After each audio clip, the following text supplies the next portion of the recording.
Where's a guy in the steel toes covered in dirt? Just a rock and roll t-shirt, headed to work with a pack of What's red up, you men guys? in his It is pocket. Holden with He's kinda SEC red Talk, man, but he's rocking. coming to you Wears a on beat up Saturday night. telly and a Marshall Let me just run through some stuff here. I'm doing like I've been doing in the past. I'm running this audio as well as everything else that I'm normally running. But what's up, you guys? Just wanted to come to you, bring you some content on some high school football games from Friday night. Cody's not with me tonight. I'm just going to do a quick little video. That way we kind of keep content rolling. All of this we will go over in our podcast, which will technically be tomorrow night. The podcast will come up Monday morning, though. But anyways, like I said, I wanted to jump in and give you guys some content on some Friday night football scores. Got a lot of them pulled up here. And cool thing is, down below us here, got a little ticker going across. It's also going to have some scores. What I'm going to do is I'm going to run through some of the Alabama scores to start things off. And then we'll jump into a little bit of the Georgia stuff following that up. Without further ado, though, let's hop right into it. Starting the night off, you got 1-2 Headland headed to 2-0 Greenville. Headland does unfortunately fall. They're going to move to 1-3 on the season. Greenville will improve to 3-0. Final on that was 18-6 Greenville. Moving on from that, you got Geneva at Dale County. What I thought was going to be the game of the week, turns out that it was. Geneva falls by 6. Dale County will improve to 3-1. Geneva will fall to 2-2. Again, 28-22 right there. Really hard-fought game there at Dale County, but they did pull it out in the end. Moving on to another one that I thought was going to be a little bit better than what it was 2-0 Opp traveling to 2-1 HA. Unfortunately, HA does fall 35-0 in that one. So they fall to 2-2 on the season. Opp improves to 3-1. Moving to a couple of the other games where you had really good teams facing off against some that may not have been quite as great. Strawn travels to Ashford in an actually a lot lower scoring affair than I anticipated. Strawn beats them 19-0. Improves to 4-0 on the season. Ashford will fall to 0-4. But again, that game was a lot closer than I anticipated it being. Glad to see that. Moving on to what I call an upset of the week is Rehoboth traveling to Carroll. Rehoboth comes in at 2-1. Carroll 0-2 on the season, and Rehoboth gets upset 21-14, loses by a touchdown in Carroll over in Ozark Friday night. Moving on back to my hometown, Houston County. Unfortunately, is going to do the same as Ashford. Start the season off 0-4 as they fall to GW Long, 35-21. I think it was a little bit rougher at the beginning, and Columbia kind of later in the game, I think, scored a few to get a little closer to it at GW Long. They will improve to 2-0 on the season. Moving on to Zion Chapel, 0-2 in the season. They travel to Elba, and Elba takes the win, 38-7. Elba will improve to 3-1, and unfortunately Zion Chapel's kind of following along with Houston County and Ashford as they move to 0-3 on the season. Two of your mostly defeated teams, 0-3 Daleville travels to 0-2 New Brockton. New Brockton shows up in a big way and gets the win, 47-8. They're at home over Daleville. Slocum travels to Providence. A big win here as Slocum wins 44-14. Providence falls to 1-3 on the season. Their only win coming against Northside Methodist earlier in the season. Then you got Cottonwood traveling to Abbeville, which I was afraid of this. Abbeville yet again comes back as a really strong team this year. They'll improve to 4-0 on the season. Cottonwood falls to 0-3 as Abbeville routs them 41-0. Moving a little further west in the state, Kensington travels to Red Level. Red Level is going to fall to 0-3 on the season as Kensington squeaks out a win 21-19, improving to 2-2 on the season. And then another one that I thought would be a little bit closer, I put it as one of my second games to watch of the week. Turns out it wasn't much of one to watch as McKenzie falls to Brantley 61-2 on the game. It's a lot tougher there. They did travel to Brantley. They will improve to 3-0. McKenzie falls to 1-1 on the season. Another one that I was a little bit nervous about was there for the Dothan Wolves playing host to the Auburn Tigers coming in. Auburn will move forward in the season to 5-0. Dothan's going to fall to 0-3 after a 43-13 loss. And Davidson traveled to Enterprise, and Enterprise gets the big win there, 52-13. Enterprise will move to 3-0 on the season, where Davidson is going to fall to 0-4. So you had a couple of pretty good games there. A couple of games coming up in the season for Dothan that I was looking forward to that we're going to get into when we talk a little bit more about some of the Georgia teams, and that is Colquitt County will be traveling to Dothan on October 2nd. looking forward to seeing that game. Colquitt County's always a really good team. I think they got another good team this year. Dothan just hadn't quite picked it up yet.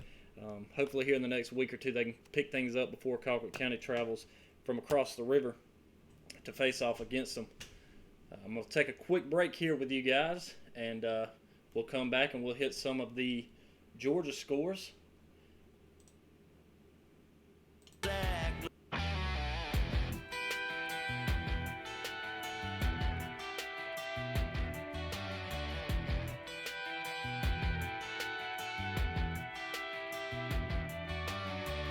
Where's a guy in the steel toes covered in dirt? Just a rock and roll t-shirt, headed to work with a pack of Red Man in his pocket.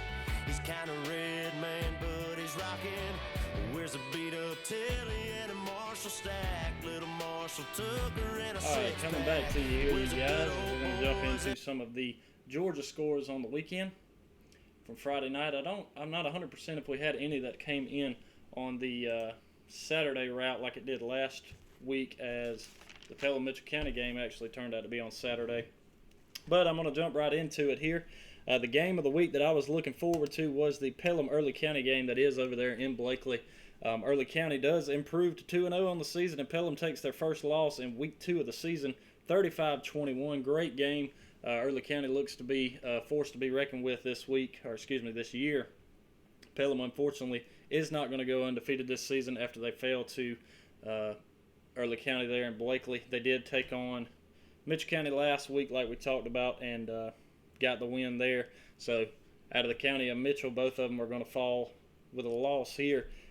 Speaking of Mitchell County, they're actually going to go to 0-2 to start the season. Wasn't really expecting that. Worth County travels to Mitchell County, and they get the win 48-36. Worth County is going to improve to 1-1 on the season. Again, Mitchell County will fall to 0-2 on the season. A couple of your others here. Irwin County travels to Fitzgerald. It's been a back-and-forth kind of battle. I think the last time they played, Irwin County got the win. I believe that's the Indians there. Irwin County is going to fall this year, though. Fitzgerald gets the win 21-6, improving to 2-0 on the season. Irwin County starts the season 0-1 there. That was their opener. Houston County travels to Crisp County. It's a low scoring affair there. I think defense played a big picture in both teams, really, either side that you want to look at there. Crisp County gets the win 12-0. They'll improve to 2-0 on the season. Houston County falls to 1-1. One of the other games I was looking forward to kind of checking out afterwards was Coffee traveling down to Bainbridge. After the big win that Coffee had last week, they improve and do the same thing again this week, win 31-16 over Bainbridge, so they'll improve to 2-0 on the season. Bainbridge opens the season there at home with a loss, falls to 0-1. Lee County also opened up their season with playing host to Jackson and got a big win there at the house, 44-0. They, yet again this year, I think are going to be on the state track. Keep an eye on them. They improved to 1-0 on the season. And moving into a couple of your GISA games that we checked on. One of the biggest ones, again, that I follow is Westwood. They traveled to Marietta to play Dominion Christian. Got a big win up there, 56-12. They're going to improve to 2-0 on the season. Dominion will fall to 1-2. You got David Emanuel Academy traveling to Crisp Academy. David will get the win 38-22 as that opens Chris' season there at home. So they fall to 0-1. David improves to 2-0 on the season. Brookwood traveling to McClay. Brookwood falls 13-27. So they're going to move to 1-1 on the season. That opened up McClay's season there. Gatewood travels to Edmund Burke, where they get the big win 35-0 to open their season, moving to 1-0. Edmund Burke falls to 1-1 on the season. Another one of your good GISA matchups was Deerfield traveling to a public school in Miller County, right up the road from me. Tight, close game there. Deerfield does get the win, though, 20-14. That was both their second game of the season, so Deerfield will move to 1-2 on the season. Miller County falls to 0-2. Terrell Academy travels to Calvary in their second game of the season as well, and they get the win, squeaking that one out as well by 6, 19-13 over Calvary. They'll move to 2-0 on the season. Calvary will fall to 0-1 to get things started there for them. A couple of the others that I was looking at kind of locally here. Baconton played host to Patola Charter and got the win 18-8 by 10. That opened up their season at home, moving to 1-0. Patola will fall to 0-2 to start the season. A couple of your others here. You got Covenant Academy traveling to Windsor Academy. Windsor wins by 30. Pretty big win there. Moving to 2-0 on the season after beating Covington to 20. One of the other big games and a big team over there was Brentwood traveling to John Millage. John Millage gets the big win, 43-7. It opened up both of their seasons there. And that, outside of Tift area and Community Christian, Tift area gets the big win, 42-20. That opened up their season, so they moved to 1-0. Community Christian falls to 0-2 to start the season. A couple of the big games that I've got that are coming up that I'm looking forward to. Valdosta will travel to Bainbridge next weekend. Bainbridge, hopefully they can wake up after that loss to Coffee Friday evening, where, I mean, you don't have a choice when Valdosta's coming to the house. You either got to wake up or get ran over. That's kind of the way that's going to shout out. Following weekend, big game that I've been looking forward to this since last year here around the Georgia area. You know, a lot of people keep up with the Colquitt County Packers as well as Valdosta. And this is another really good year to keep up with it. That game last year was back and forth, and I think Valdosta got the win in the end by a close margin. And they travel to Colquitt County next weekend, and I believe that game's on the 25th. It says that it's on Friday. Very well could be on a Saturday. I know in the past it has been on a Saturday. And that will also be SEC football kickoff weekend. So big weekend to be watching football there. But again, Valdosta will travel to Colquitt County. Looking for a big, hard-fought game there. And like I said earlier, Colquitt County is going to travel to Dothan the weekend following on October 2nd. So we got a couple of good high school matchups coming up that we're going to be looking forward to. Kind of look here and see if I can see a couple of these other games that I was pulled up earlier. Lowndes does travel to Griffin, and the Georgia ranks and beats them 45-6. Lanier County travels to Berrien. Excuse me, these may not be where they're traveling, but Lanier County gets the win 34-7. That's most of the ones that I had there. Back down in the GISA ranks, I think I went through most of these outside of Frederica. Gets a win 36-13 over Valwood. Let's take a look back over in Alabama at a couple of the ones that I didn't shout out. Lee Scott, the Warriors fall 56-0 to Pike Liberal Arts. I think this is a Florida matchup here. You got Mariana gets the win over Bluntstown 20-14. Good game there. Slocum, we ran through those.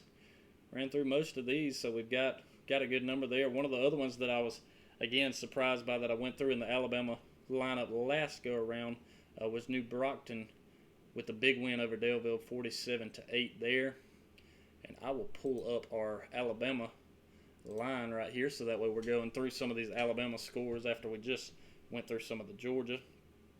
A couple of these others here. Let's see if I can get back to my page, and we will run through a few of these others. Pleasant Home falls in a close one to Sampson 12-7. I like some of these closer games. One that was not as close was Pike County at home against Dadville. 60-14, huge win for Pike County Bulldogs there. Kensington Red Level was a tight one, 21-19. Kensington with the win. Another one of the good ones that I was kind of keeping up with at the beginning was the Eufaula game. Eufaula falls to Opelika at home, 21-28. Really tight game there. Goshen travels to Childersburg, and they lose 53-12. Like we said, the McKenzie-Brantley game, extremely lopsided game there. I thought that one would be a little tighter than it was. Unfortunately, it wasn't. Another one here, Florella 42, Georgiana 14. Georgiana gets beat up pretty bad there at the house. I know Georgiana in the past couple of years has been pretty good. I think they're down in the 1A rankings. Not 100% on that. Would have to double check. Jackson Academy travels to Crenshaw Christian Academy. They get the win 27-18 there against the Cougs. Down in Florida, a little deeper. Port St. Joe takes a whooping at home, 56-19 from the Vernon Yellow Jackets. Yeah, we went through. That's pretty much everything I got there. I don't have a score. Oh, excuse me. This shows. Thought I had a score that I actually had to have popped up on here. I'm gonna double check this just because I'm showing a canceled game from Headland and Greenville, but I have a final here, 18-6, and I'm fairly certain I read you a final just a second ago on this game as well. Let me just double check that. I actually don't see it popping up here. But it's not abnormal because occasionally I'll get some of the stat lines from Max Preps, and there's there's been many a time where I'll go on there and the scores are incorrect. The scores are flip-flopped. One of the ones I think last year I was paying attention to, and I saw that Houston County was beating somebody pretty good, and at the end of the game I saw that the score was actually flipped. So, according to WTVY, the Headland game was canceled. I'm assuming it'd be postponed. Cottondale and Liberty County down in Florida, that game was also canceled. One of the other ones we know that was canceled was the Wicksburg Northside. We talked about that on our last episode. Prayers out to the Northside Methodist Academy there, players and staff, as they have, I believe they've had somebody, whether they came in contact or tested positive for the virus.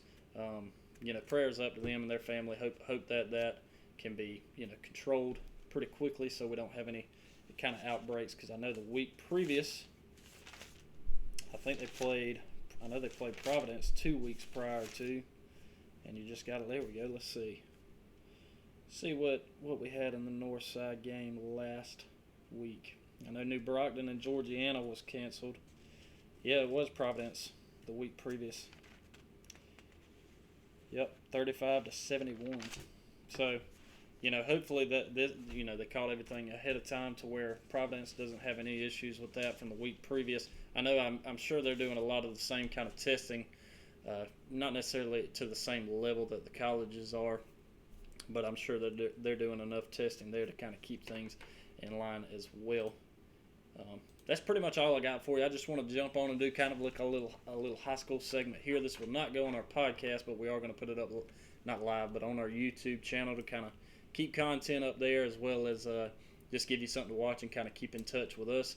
I think I've put it on here before. I should have added this to the bottom of my line here, but I didn't. That's about right. That's usually the way that I seem to do anything.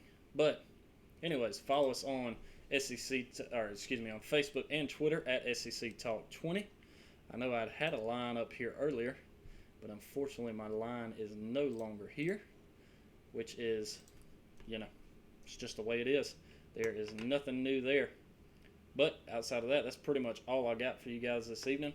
Tune in tomorrow, which will actually, tune in on Monday when we will have our Monday episode up for you guys to listen to.